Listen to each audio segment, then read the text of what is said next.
గ్రంథం 22వ అధ్యాయములో 3వ వచనం, ముండ్లును 5వ వచనం, ముళ్ళును ఉరులును మూర్ఖుల మార్గంలో ఉంటాయంట. దేవుని స్తోత్రం. మూర్ఖులకు ఈ తరము వారికి వేరై రక్షణ పొందమన్నాడు. నువ్వు వ్యాధి నుండి రక్షింపబడటం కాదు. రక్షణ అంటే క్రీస్తులో నివసించటం. దేవుని స్తోత్రం. నువ్వు వ్యాధి నుండి బాగైపోయావు, నీ పెళ్ళం బిడ్డలకు దిక్కయ్యావు, కష్టపడుతున్నావు, ఇంట్లో ఆనందంగా ఉంటున్నావు, అది కాదు. దేవునిలో నివసించుట, రక్షణ పొందటం. శిక్ష అంటే కింద ఉండి ఆడవటం, అది దేవుని స్తోత్రం. కనుక చూడండి, ముండ్లును ఉరులును. ఊరి పోసుకున్నాడు ఎవడు? యేసుప్రభు శిష్యుడు.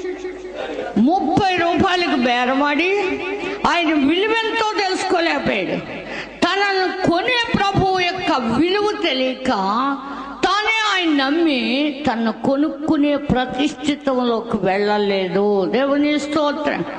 సత్యమందు వీడిని ప్రతిష్ఠ చేయము, నీ వాక్యమే సత్యం అన్నాడు. తండ్రి, నీవు నన్ను లోకమునకు పంపిన ప్రకారం నేను వీరిని లోకానికి పంపుతున్నాను. 11 మంది శిష్యులు వారి హృదయంలో దేవుని మాటలు నిలిచిని. డబ్బు సంచులు వాళ్ళ దగ్గర లేవు. ఇస్కారియోతు యూదా దగ్గర డబ్బు సంచి ఉందంట. అప్పుడప్పుడు అందులో దొంగిలిస్తూ ఉన్నాడట. సంచి గొడవలోనే ఉన్నాడు, కానీ క్రీస్తులో ఉన్నది ఏంటో అతడు తెలుసుకోలేకపోయాడు. క్రీస్తు కొరకు బ్రతకలేకపోయాడు. దేవుని స్తోత్రం. సువార్త చేసే ధన్యత పోగొట్టుకున్నాడు. పరిశుద్ధాత్మను పొందుకునే వరాన్ని కూడా పొందుకోలేకుండా ఉరు పోసుకు చనిపోయాడు. మూర్ఖుడు. యేసుతో బాప్తిసం పొందున్నవాడే. యేసుతో తిన్నాడు, యేసుతో తాగాడు, యేసు బోధలు ఎన్నో విన్నాడు, యేసు మృతులను బ్రతికించటం చూశాడు, కుష్ఠరోగులు ఆయన మాటతో స్వస్థత పొందటం చూశాడు. కానీ మనస్సు మారలేదు. దేవుని స్తోత్ర. మూర్ఖులంటే వింటూ ఉంటారు, గ్రహించరు. వాళ్ళు ప్రార్థన చేస్తూ ఉంటారు, వాళ్ళు సుబుద్ధిని ఆధారం చేసుకుని చెడుతన పంటకి విత్తుతారంట. దేవుని స్తోత్రం. దున్నుతారంట. చెడుతనం పంట ఇందాక మర్చిపోయింది. నా దృష్టికి నేను జ్ఞానాన్ని అనుకుంటుమే దేవునికి చెడుతనం. నా సుబుద్ధిని ఆధారం చేసుకుని నా పూర్ణ హృదయంతో యెహోవా యందు నమ్మకం ఉంచకపోవటమే చెడుతనము. దేవుని స్తోత్రం. చెడుతనం చేయట బుద్ధిహీనులకు ఆటగా ఉంది అంటాడు. దేవుని స్తోత్రం. నవ్వులాట ఇది. దేవుని స్తోత్రం. వాళ్ళ దగ్గరికి వెళ్ళి 30 రూపాయలకి అమ్మేసి మళ్ళీ అంటున్నాడు. ఆయన కొట్టిన దెబ్బలు చూసి, ఆయన కొరడాలతో కొడుతుంటే, ఆయనకి ముళ్ళ కిరీటం పెడుతుంటే, ఆయన ఈదుల్లో తిప్పుతుంటే అప్పుడు మనస్సు మారిందంటే వాడికి. మీ 30 మీకు ఇచ్చేస్తాను, నా ప్రభువుని నాకు ఇవ్వండి. తన ప్రభువా? దేవుని స్తోత్రం. యేసు ప్రభు అని ఆయన పాదాల దగ్గర ఉన్నవారే ఉత్తమమైన మార్గాన్ని ఏర్పరచుకున్నవారు. ఒక్కటే అవసరమైనది, ఒక్కటే, అదే నిత్య జీవం. దేవుని స్తోత్రం. ఇప్పుడు బ్రతికే బ్రతుకు కాదు, మనం ప్రభువుతో ఇప్పుడు నివసించి అప్పుడు కూడా ధైర్యముగా కృపాసనాన్ని సింహాసనాన్ని చేరుకునే ధన్యత కలిగి ఉంటాం. దేవుని స్తోత్రం. అది కావాలి. యేసు చెప్పాడు, మొదట నా రాజ్యాన్ని, నీతిని వెతకండి, నేను అక్కడున్నాను. నీతి కలిగిన నా మాట కోసం ఆకలి పెట్టుకోండి అని చెప్పాడు. దేవుని స్తోత్రం. ఆయన మాట బయలుదేరిందంటే అది వ్యర్థము కానీ. ఆకాశం గతించబోద్దట, భూమి గతించుద్దట, ఆయన నోటి మాటలు ఏమాత్రము గతించబో. దేవుని స్తోత్రం.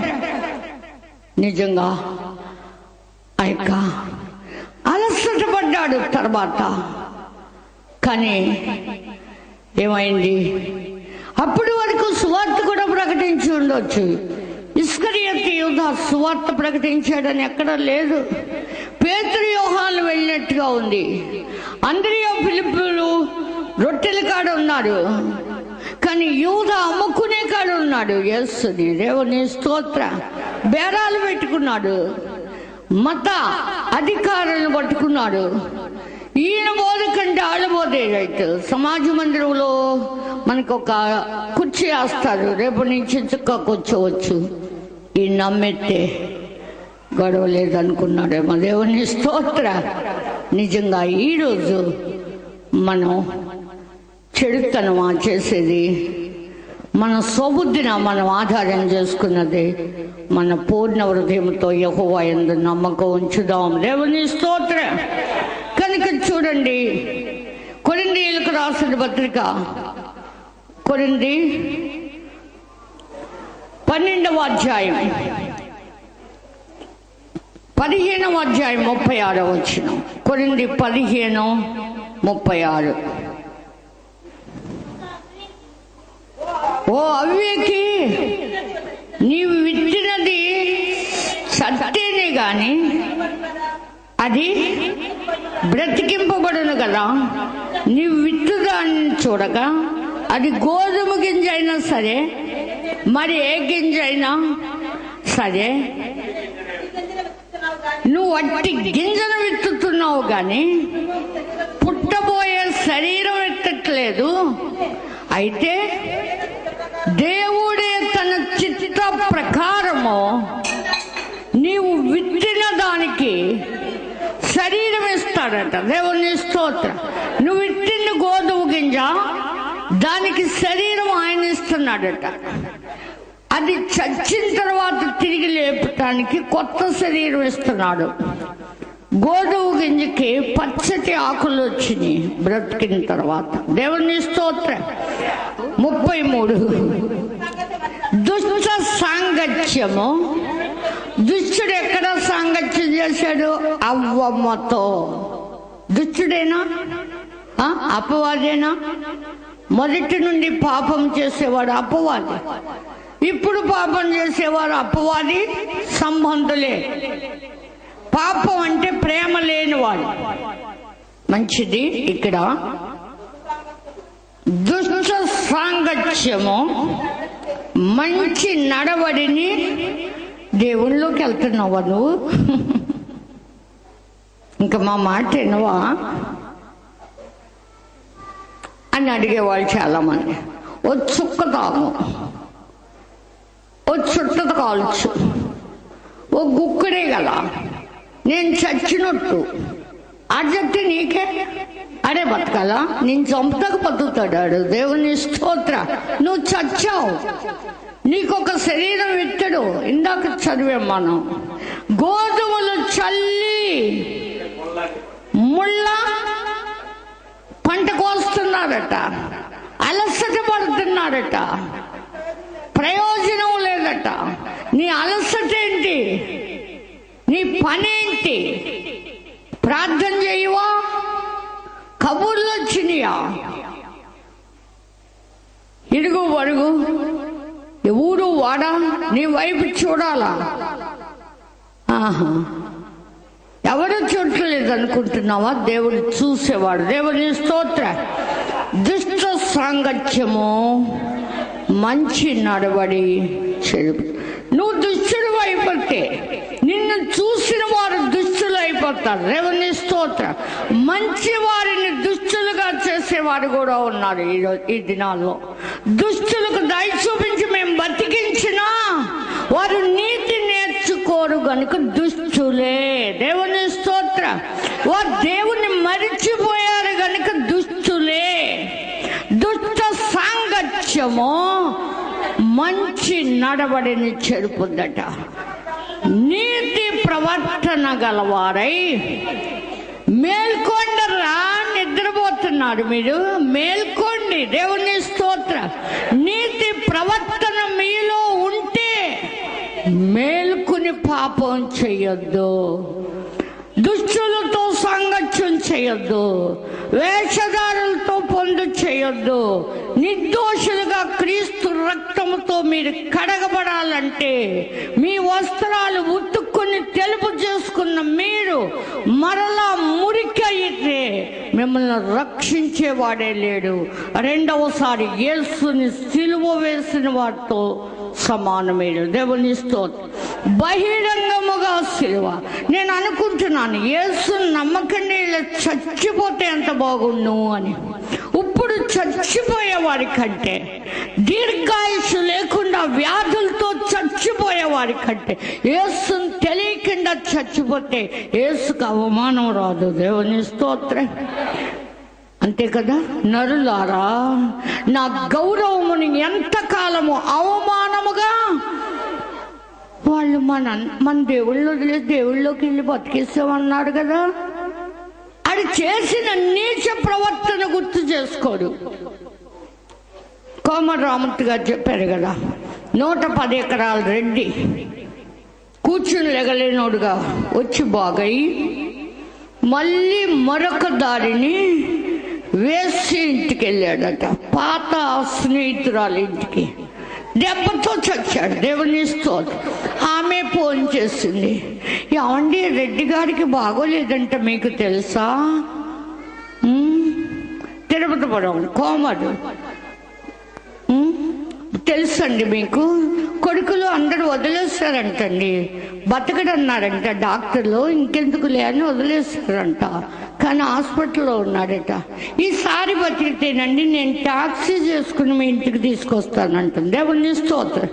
నీకు అంత అవసరమా అన్నాను. మానవ సేవే మాధవ సేవ కదండి. నువ్వు నాకు బోధించుకో, పెట్టే అన్నాను. దేవుని స్తోత్రం. మా బోధకుడు పరలోకములో ఉన్నాడు. దేవుని స్తోత్రం. ఒకరిని ప్రవర్తన గురించి మాకు మీరు బోధించకర్లా. దేవుని స్తోత్రం. యేసుక్రీస్తుకి ఎవరి అంతర్యం ఎటువంటిదో ఆయనకు తెలుసట.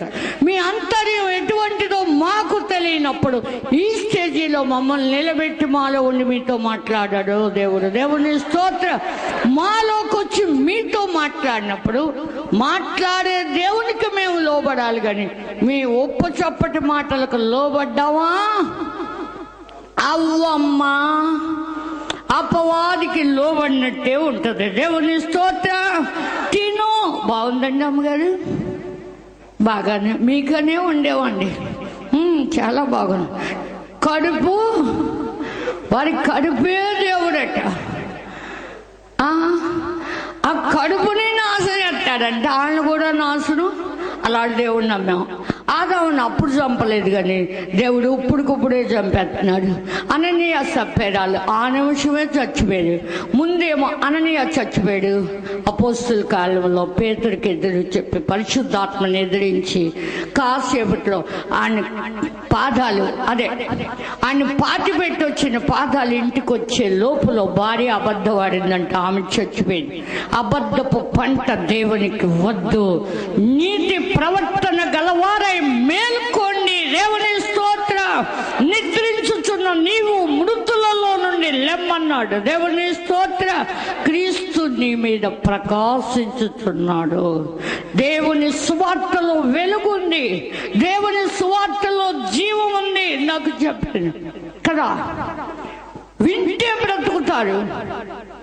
ఆ బ్రతకటం ఏంటో మనకు తెలియట్లేదు. అది జ్వరం వచ్చినప్పుడు తెలుపుద్ది మన అన్నం ఎలా ఉంటుందో మనకి. కానీ ఇప్పుడు అన్నీ బాగున్నప్పుడు దేవుడు అవసరమే మనకి లేదు. అలాంటప్పుడు బాగోలేనప్పుడు ప్రభువా ప్రభు అంటే మీరు ఎక్కడ వాడో నేనెన్నడో మిమ్మల్ని ఎరగనంటాడంట. అంటే 4 రోజులు పట్టొచ్చు. అమ్మగారికి ఫోన్ చేశాను, తగ్గల. అమ్మగారు కాదు, ఇంకా పెద్ద అమ్మగారు వచ్చిన బాగవరు. దేవుని స్తోత్రం. సుగుణరావు అన్నాడు, అమ్మగారు అంటే పెద్ద అమ్మగారు మాకు దొరికింది అన్నాడు. ఆ సంవత్సరమే పోయాడు. దేవుని స్తోత్రం.